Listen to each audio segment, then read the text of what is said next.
Thanks for downloading another segment from the Best of the Classic Metal Show. The Classic Metal Show is heard live on Saturdays from 9 p.m. to 3 a.m. Eastern, exclusively at www.theclassicmetalshow.com.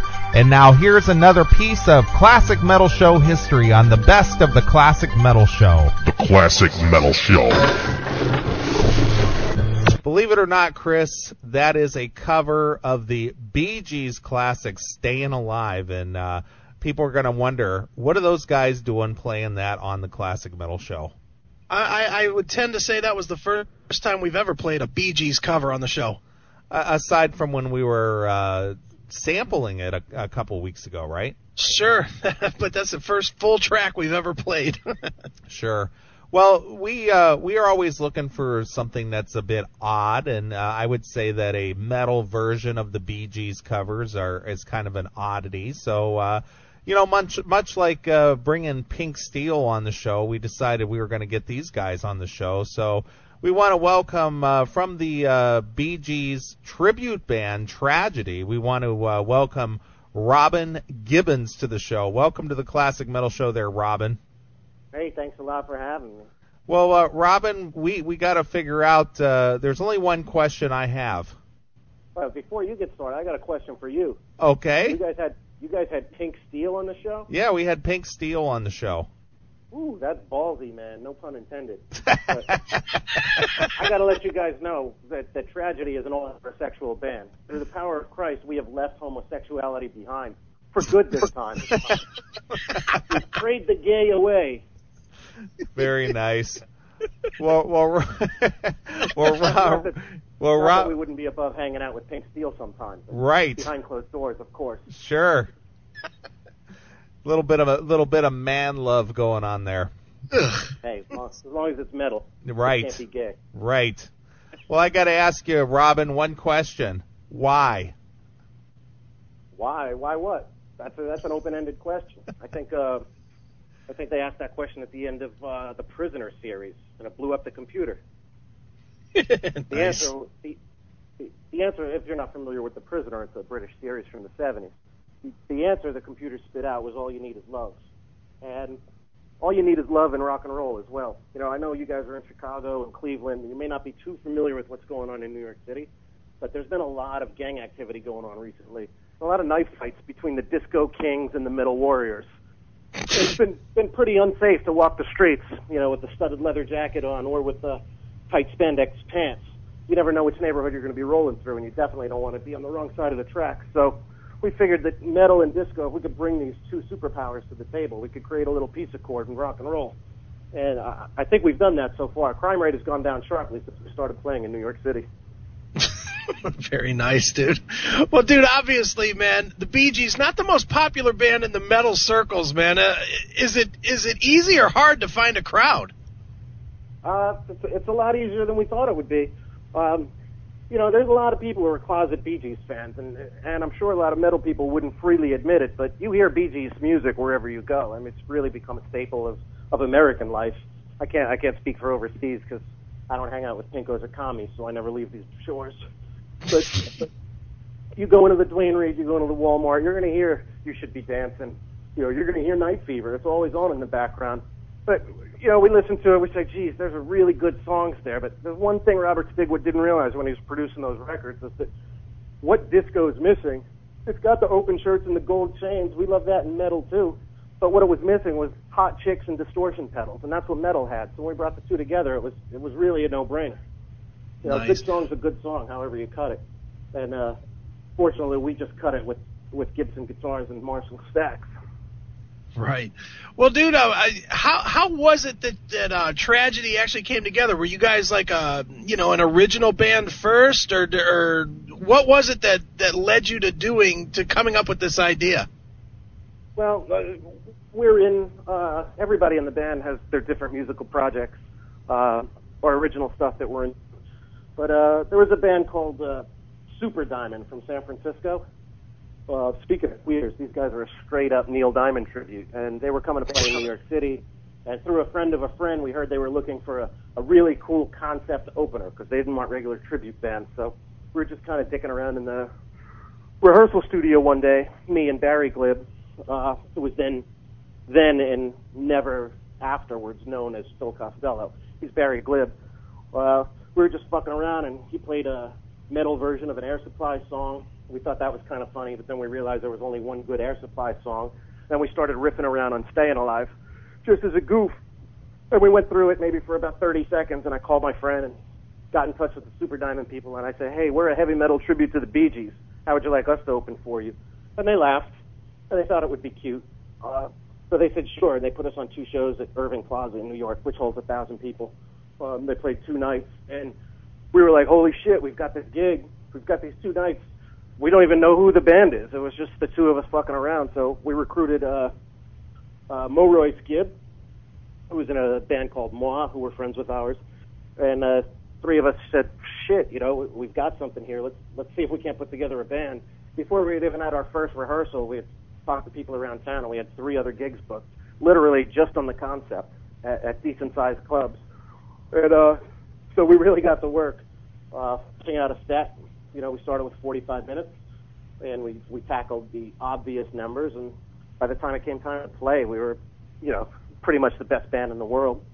And we rocked Sweet Balls. We did no wrong. We took over the crowd at Irving Plaza those nights, and we haven't really looked back since. Well, Robin, I know that you do a cover of Shadow Dancing. Now, could that technically be considered a Bee Gees song? I thought that was done by Andy Gibb with the Bee Gees kind of helping out there. Very astute with that observation.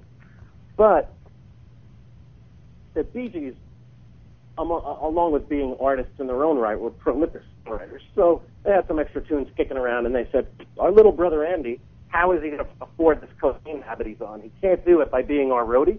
There's only so much dough to go around. So we had to make him a performer in his own right, because coke don't come cheap, as you guys I'm sure know. So the Bee Gees gave that song to their brother Andy. They've also written a number of other hits for other people.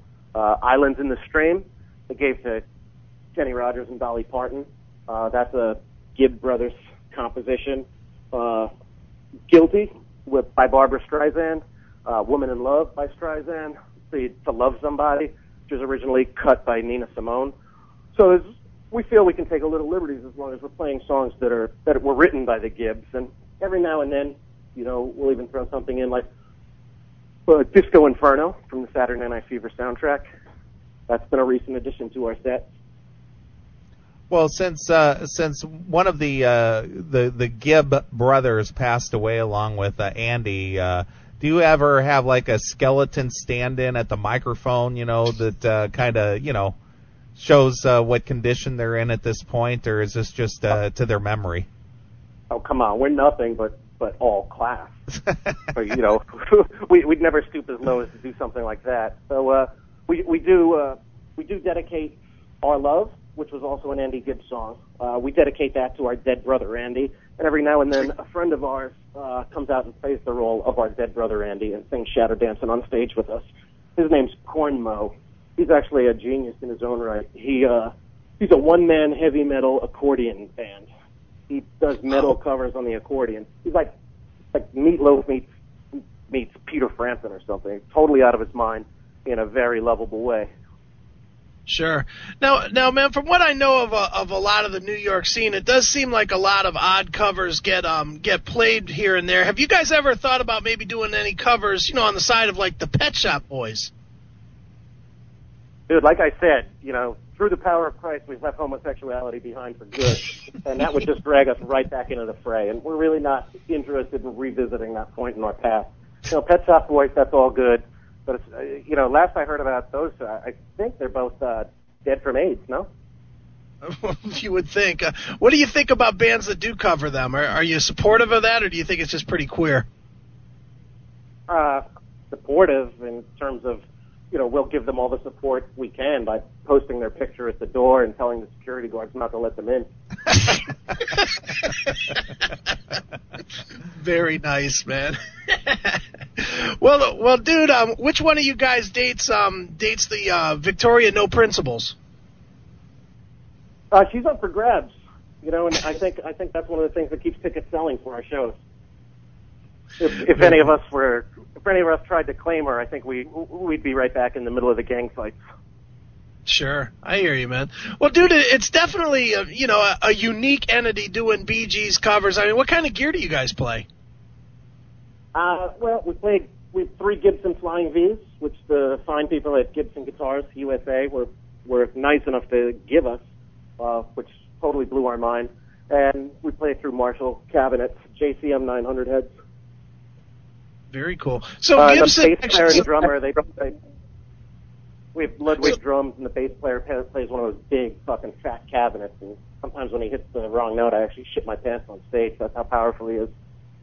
Nice. So Gibson you guys actually approached Gibson, and they said, yeah, Bee Gees cover band. That's what we'll give some guitars to. Okay, yeah, I really don't know how that one worked. That was just magic of the gods. I had a friend who was working at the Gibson showroom, basically dusting off the guitars, and I thought maybe we'd sneak in there one night and try to steal a few. And he said, "Hey, let me talk to my boss. Maybe they'll loan you a few." And then they loved the concept, and they gave us 3 Vs, which we've since decked out in Swarovski crystal. Well, you don't have Gibson spelled out GIBB-SON, do you? We thought of that and we tried. We said, could you make us, we'll take Gibson cabinets if we could put the faceplate on there and repaint the headstock. And they were like, okay, enough's enough here. If we bought them ourselves, but who wants to do that? The more we spend on gear, the less we have to blow. Right. Now, do you know if the surviving Gibb brothers are aware of your act or not? I'm sure they're aware of it. I mean, they kind of have to be because of the rules with publishing in this United States. For us to record their songs and actually make them available for sale by pressing them on the CDs and have them on iTunes, we had to pay an upfront royalty rate to them. And for the number of albums we're selling, it's I'm sure it's one of the larger checks they cash every month.